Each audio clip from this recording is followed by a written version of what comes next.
আসসালামু আলাইকুম। ওয়ালাইকুম আসসালাম। স্যার ভালো আছেন? স্যার আমি আব্দুল জলিল বলছিলাম, এনসিবির আহ্বায়ক, আলফাডাঙ্গা উপজেলা। জি জি বলুন। স্যার ওই যে আপনার মিলন নামে ছেলে, আমার তো সিনিয়র যুগ্ম সদস্য সচিব। তাই নাকি? জি স্যার। মিলন বলতে যে কালকে যে জেল হইলো সেই মিলন? জি জি। ও তাই? হ্যাঁ আমার সিনিয়র, আমি আপনার ফোন দিছি কয়েকবার, ইয়া কত বিজি ছিলেন। ও এটা তো জানতাম না, সে তো এরকম কিছু বলেনি। জি জি, আমার আমার এনসিবির অফিসে সিনিয়র। আমার অফিসে এসে সবসময় দালালি করে, বুঝতে পারছেন? ও জমি নিয়ে দালালি করে। তার যে এই যে কম্পিউটার দোকান, সে আমাদের কথা বলে 8-10 হাজার করে মানুষের কাছ থেকে নেয়, নিয়ে নিয়ে সে নামজারি ব্যবসা করে, বুঝতে পারছেন? বুঝতে পারছি। এটা আপনি এলাকায় খোঁজ নিয়ে দেখেন ঘটনা সত্য কিনা। মানে কোনো অভিযোগের দায়ের প্রেক্ষিতে আপনি করছেন না, প্রমাণ সহই প্রমাণ সহ করছেন? তার স্বীকারোক্তিও আছে, প্রমাণও আছে।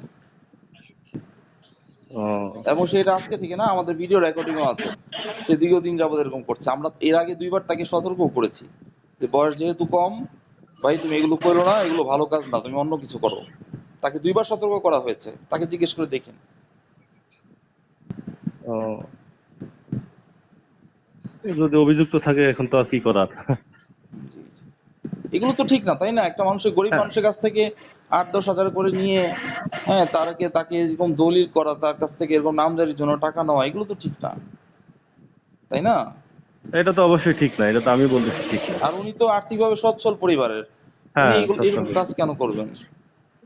আর তারপর 2বার সতর্ক করার পরেও উনি আমাদের অফিসে মানুষের কাজ নিয়ে দিনে 3-4 বার করে আসেন। আমাদের তো অফিসে ভিডিও রেকর্ডিং হয়, সিসিটিভি ফুটেজ আছে। উনি প্রতিদিন আসেন এবং অন্যের কাজ নিয়ে আসেন, বুঝতে পেরেছেন?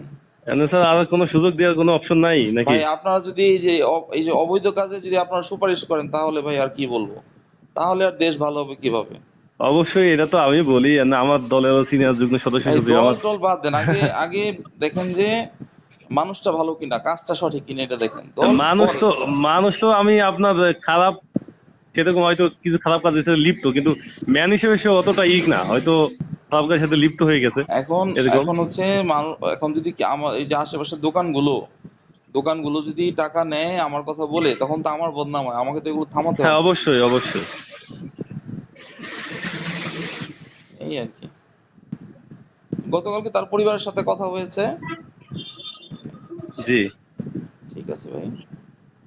এখন তাহলে আপনার আরেকটা সুযোগ দেওয়া যায় কিনা স্যার, লাস্ট সুযোগ? এখন না, গতকালকে হয়ে গেছে আমাদের লেখালেখি যা হওয়ার কাগজপত্রে হয়ে গেছে আচ্ছা ঠিক এখন। আছে, আমি তো এমপি স্যারের সাথে একটু কথা বলেছি স্যার। জি জি। ঠিক আছে।